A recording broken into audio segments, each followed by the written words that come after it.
Urban Therapy with Sun 752, and this your daily go-getterism number 358 for September 26, 2015. We almost done. We ain't all the way done, but we just about done the first. Well, actually, this is like the first and a half or the second. This is the second. Second, Take the Fall event. Urban Therapy with Sun, Take the Fall event number 2. Yo, give it up for yourselves. Yo, this was the hardest one we did. This was the hardest one we did, but it was definitely the most significant one we did, and definitely the best one that we did. I want to thank all y'all for coming out today. You know what I mean? Y'all definitely held it down. Y'all definitely represented. Yeah, they bitched a little bit, but only a little bit. You know what I mean? Not a lot at all today. And what I want to talk to y'all about today is holding it down for somebody. Like, holding it down for somebody means a lot of different things to a lot of different people. Because a lot of people ask you to hold it down for them when they really don't deserve it. But one thing that's undeniable about holding it down for somebody is that when you feel like they deserve it, and if you've already committed to holding it down for them, nobody can really talk you out of that. It's just that sometimes the techniques that we employ in order to try to hold it down for somebody don't always work. But that's life. Not everything that you try is always going to work out. Like what I was saying on the written daily go-getterism earlier this morning was, you can't cuss somebody out and expect them to get off drugs. I mean, many people have tried to whoop somebody's ass. Like, yo, if I catch you smoking weed again, or if I catch you, you know, out there sniffing coke or getting high off crack or whatever, I'm gonna whoop your ass. Sure, that's gonna keep them from coming around you, but it's not gonna cure their addiction. And we only try these things because of our frustration out of trying to get somebody to do something good for themselves that we love. It's hard. It's really hard to watch somebody go in a downward spiral in their lives when you know that they have the potential to be great. I mean, think about it. A lot of the drug addicts that you know probably have some kind of skills. I know when you in a jam and your car ain't really working right, you go to get a part at the AutoZone. Who's out there that's gonna put your brakes on for $25? You already know. So, and it's not even just the lower level tradesmen that we count on.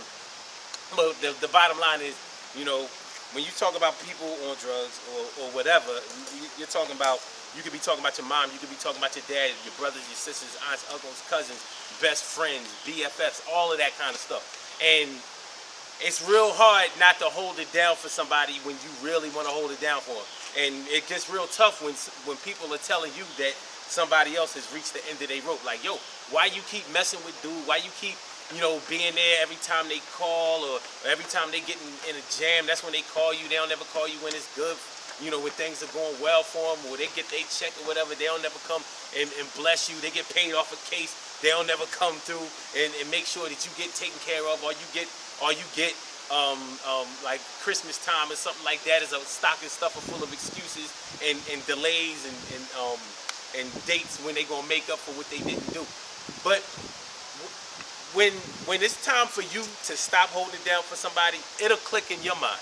You know, nobody else is gonna really be able to stop you from helping somebody out if you really feel like they need help and you really feel like you're in a position to keep helping. But when it's done, it's done. You know what I mean? And that could be whether you're talking about somebody that you're in a relationship with, and you could actually be talking about somebody that is your kids. Plenty of times, you know, moms, dads, whatever, aunts, uncles have went and put up their houses for bail money for somebody who can't keep their shit together. Then, you know, they going back and forth, getting locked up for this dumb shit, that dumb shit, doing bids here, doing bids there. That don't mean that you ain't gonna run up to the precinct, or, you know, and try to get bail there, or if they get convicted. That don't mean you ain't gonna be up there on every VI day, you know, taking their kids up there, inconveniencing yourself. You gonna hold it down for whoever, for as long as you feel like they should be taken care of.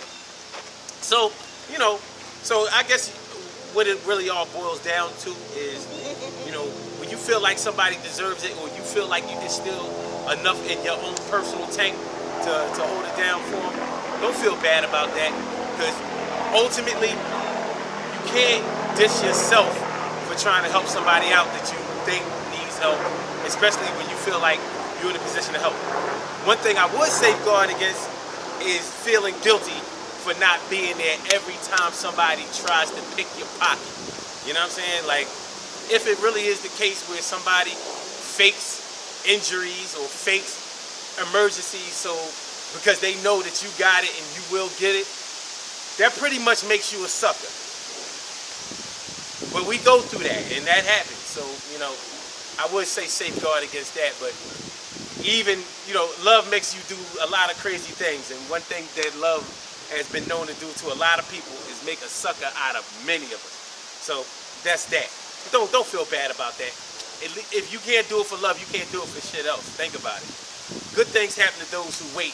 Great things happen to those who grind. And anything can happen to those who go for theirs. So go hard, go for yours. And yo, if you want to hold it down for a person, hold it down for them unapologetically. If you're already placing restrictions and deadlines on what you're going to hold it down for, I mean, for the length of time you're going to hold it down for them for, stick to it. Stick to your guns. Let people know. You know what I mean? One thing that children and even animals, pets, one thing they understand and they respect is consistency. So if you're going to consistently break your word, then they're going to consistently make you break it. And if you're going to consistently keep your word, then they're going to have to do nothing but respect that. All right, like I said, we just finished the Take the Fall event part 2. We're going to be back out here next month, but we'll also be back out here next weekend. You know what I mean? We do them push-up squats. You know what I'm talking about, Cheryl? Yeah, no doubt. So y'all come up here. Let's see. Next week, this go up to the 30th of the month. I think it's like the 4th, 3rd. It's Saturday. It's Saturday. So make sure y'all come out. West Hick and Rittenhouse Street. You know what I mean? Come out there and bring a blanket or something like that, because we do get those floor exercises in. So hold it down for y'all. We holler back. Peace. All right. That's that. You know what I mean? No more to it.